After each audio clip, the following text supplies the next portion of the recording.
शास्त्राची अतिसंपना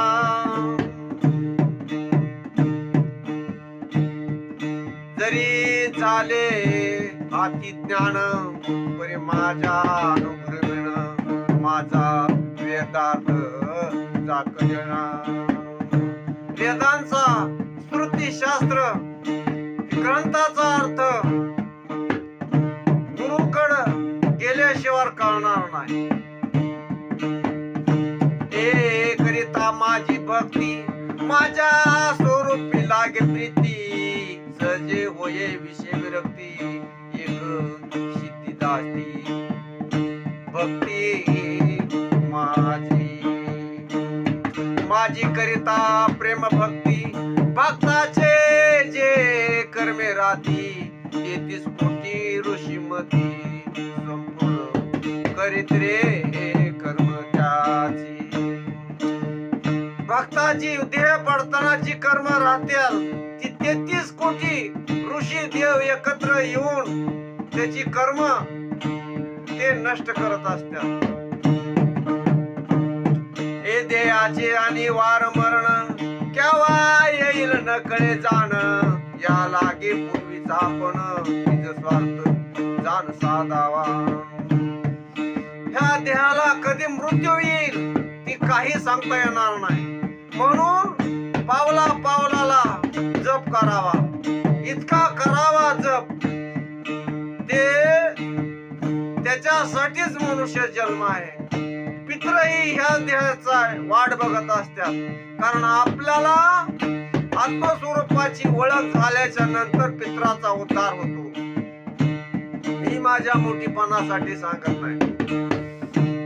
84 लक्ष जीव येऊनी मनुष्य दया वाचुनी अधिकार ब्रह्मज्ञान आनंद 84 लक्ष येऊनी फिरावं लागतं मग मनुष्याचा जन्म मिळतो. देव म्हणतात की आम्हाला मनुष्याचा जन्म मिळावा कारण या मनुष्य जन्मामध्ये मोक्षाला जाता येतं. देव ही अमृत पेलेले आहेत. अमृत पेलेल्याला जन्म मृत्यू नसतो. मनुष्याला जन्म मृत्यू असतो. मनुष्याचा देव होऊ शकतो इतकी पावर मनुष्यामध्ये आहे जर गुरुकडे गेला तर, नाहीतर गाढव.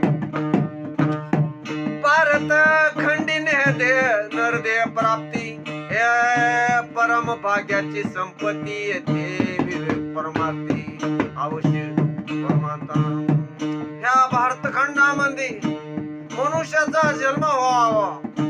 मनुष्याचा जन्म झाल्याच्या नंतर त्याला गुरु मिळावा. त्याचं कल्याण झाल्याशिवाय राहत नाही. नाही तो देवच होतो.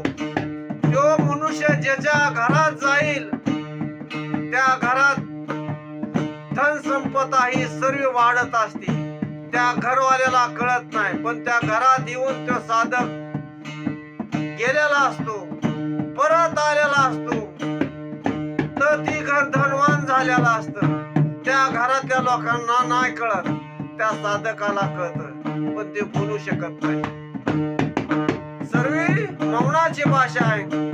ऐशी कर्माची गती घन एकपणा जाण अवचटे लाभे मनुष्यपणा भावाची मातारू कानी निज गुज उपदेशा या लागे गुर कर्णधारू सर्वता कानी धरिता उदरी भक्ता या लागे गुरु नरे कर्णधार